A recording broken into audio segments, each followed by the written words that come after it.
Hello tout le monde, je suis ravie de vous retrouver dans cette toute nouvelle vidéo. Aujourd'hui, on va parler de cette petite beauté. C'est une plante que j'aime vraiment beaucoup. Voilà, donc je suis ravie de vous faire cette petite vidéo-là aujourd'hui. Il s'agit de l'Oxalis triangularis pourpre.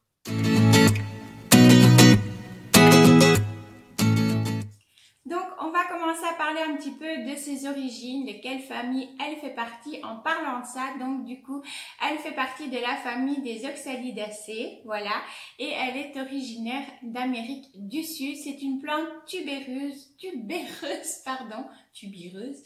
Donc, elle a, comme vous l'aurez compris, des tubercules. Elle a une croissance assez rapide une fois qu'on voit les petites pousses qui arrivent. Ça s'affole assez vite et on se retrouve voilà avec des plantes. Donc ici elle commence à se mettre un peu au repos, elle a perdu déjà quelques feuilles, mais sinon voilà, ça peut devenir très vite assez volumineux et moi j'adore vraiment, ça me fait penser à des petits papillons qui s'envolent avec les petites fleurs en plus comme ça, un peu en clochette. Je trouve qu'elle a un côté un petit peu féerique qui moi ne me déplaît pas du tout. Donc on en vient aux petites fleurs que vous pourrez voir apparaître dès le début d'été.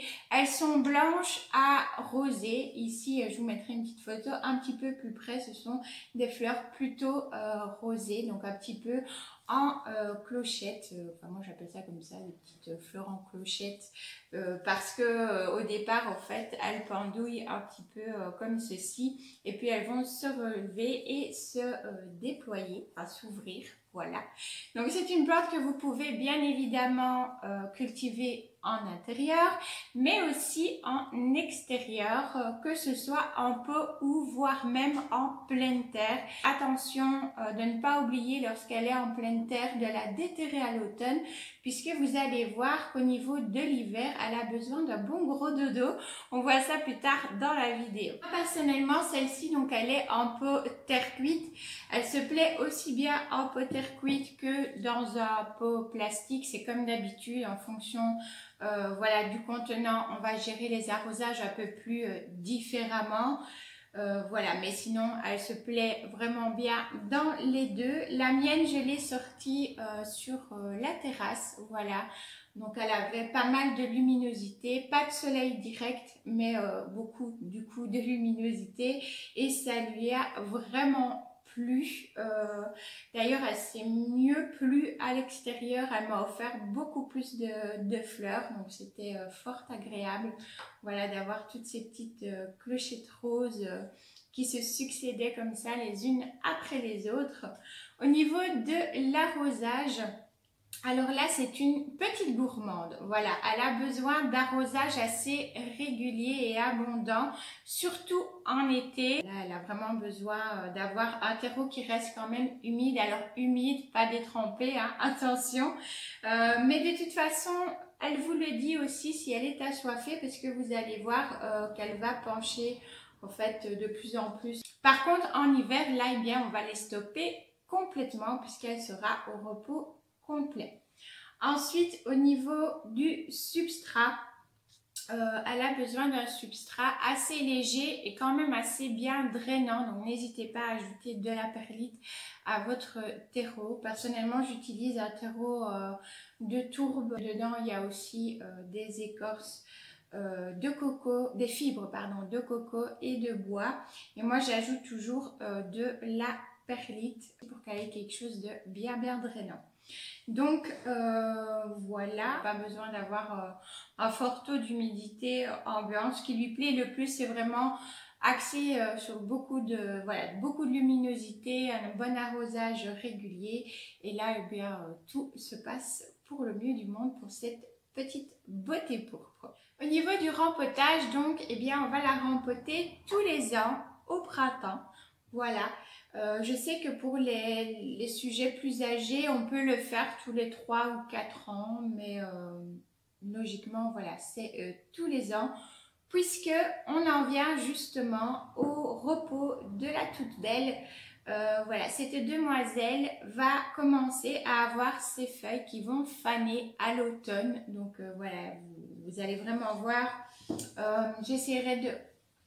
Voilà, comme ici par exemple, vous voyez, c'est vraiment en train de, on le voit, c'est en train de faner.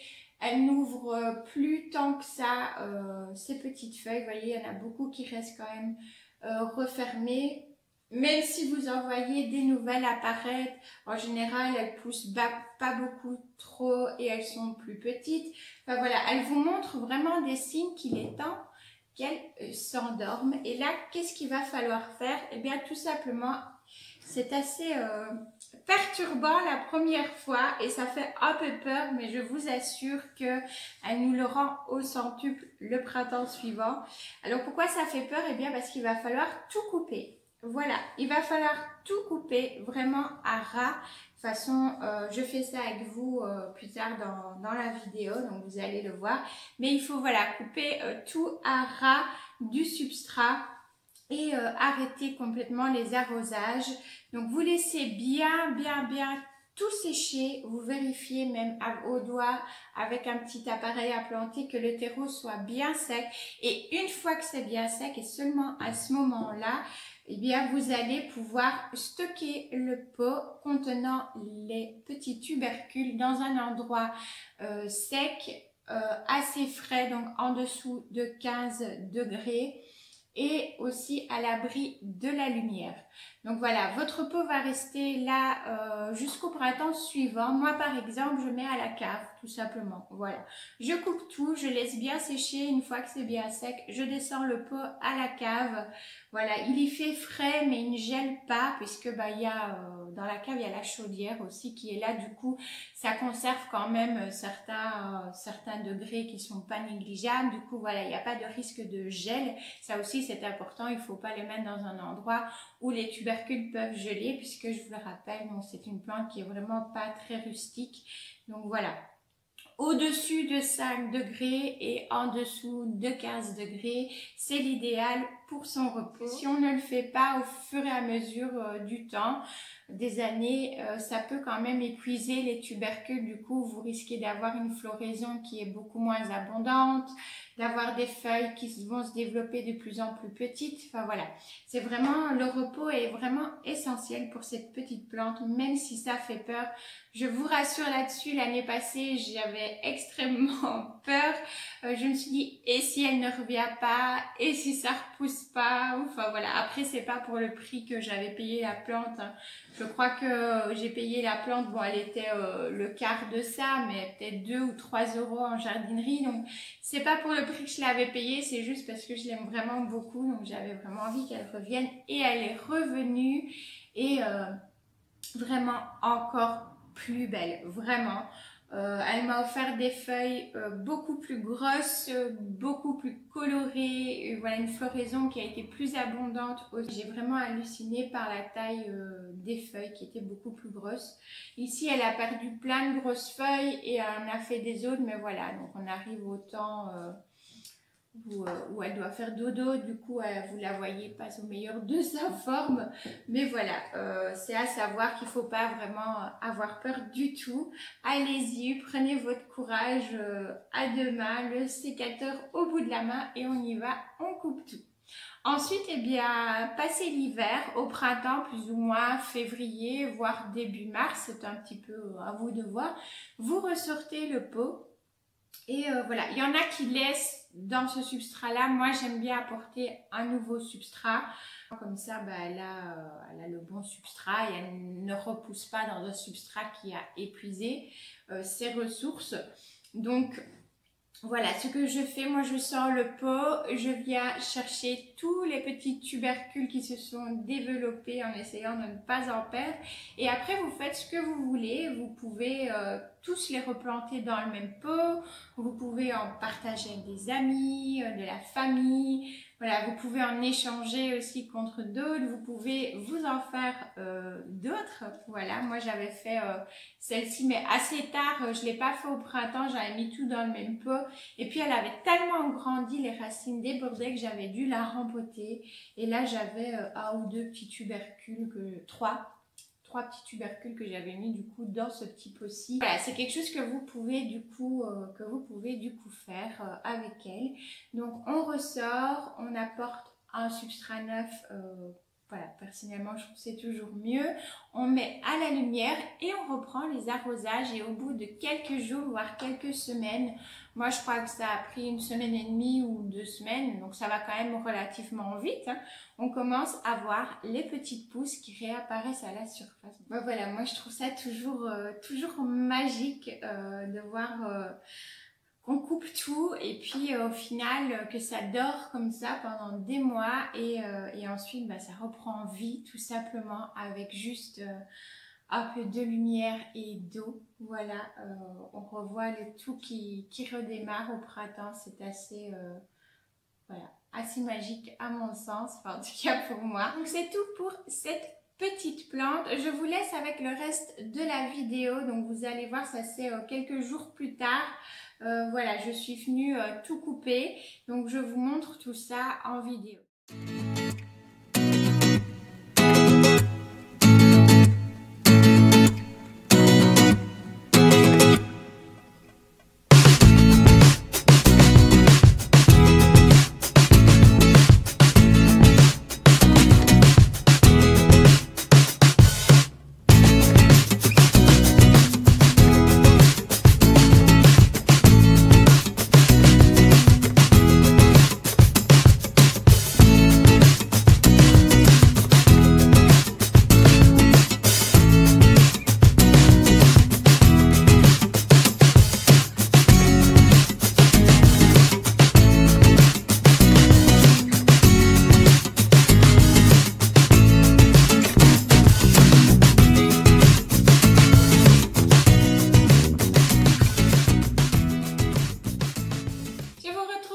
Un peu face caméra après avoir tout coupé. Et oui, il faut bien, c'est pour son bien. Donc voilà, il faut le faire pour qu'elle puisse faire son dodo hivernal et revenir en pleine forme au printemps. Par contre, je reviens pour vous montrer du coup ceci. Voilà, c'est la chose que j'aime bien faire quand je coupe tout sur mon oxalis. J'aime bien venir garder les feuilles qui sont en bon état et les mettre dans un vase avec de l'eau puisqu'elles se conservent plutôt bien en eau. Quelque chose que vous pouvez faire au lieu de jeter à la poubelle, vous pouvez vous faire un petit bouquet. Vous pouvez aussi, il faut savoir, multiplier vos oxalis du coup de cette façon-là. Mais, il y a des mais, bon, alors c'est déjà très long, il faut plusieurs semaines avant de voir des racines se développer et il faut plusieurs mois avant que ça arrive à développer de nouveaux tubercules parce que c'est possible que ça développe de nouveaux tubercules. J'avais fait l'expérience l'année passée. Maintenant, au niveau de plantes qualitatives, je vais dire ça comme ça, voilà, ça a tendance, je trouve, à faire quand même des feuilles plus petites que si on démarre directement d'un tubercule prélevé sur la plante mère, par exemple. Voilà, on va avoir quand même une plante qui va faire des feuilles plus petites, peut-être un peu moins colorées et voilà, qui va se développer d'une manière, je trouve, plus lente. Enfin, mon avis, de par mes propres expériences, ça s'est passé plutôt comme ça.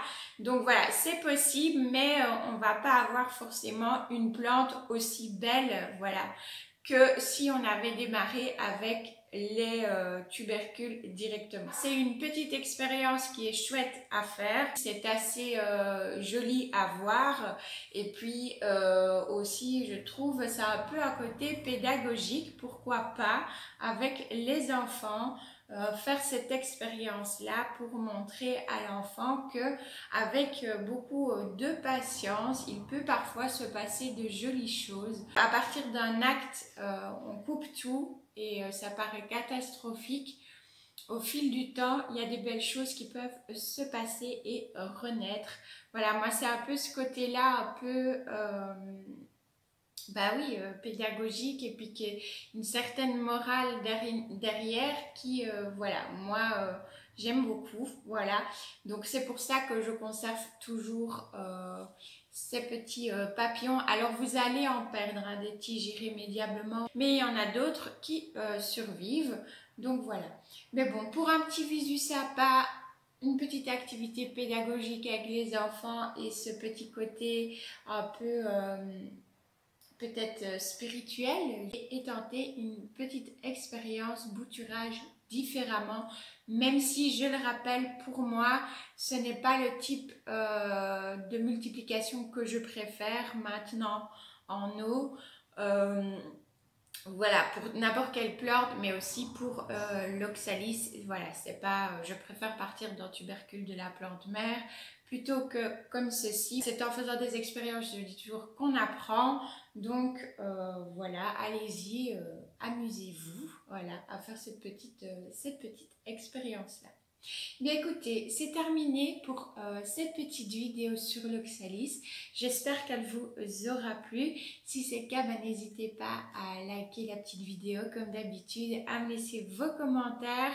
Et puis, si vous n'êtes pas encore abonné et que les vidéos vous plaisent ou que vous avez envie de participer et de faire évoluer la chaîne, eh bien pourquoi pas, voilà, cliquez sur le petit bouton s'abonner. Moi, ça me fera en tout cas super plaisir. Je vous souhaite du coup un beau dimanche et puis je vous fais plein de bisous green comme d'habitude et on se retrouve la semaine prochaine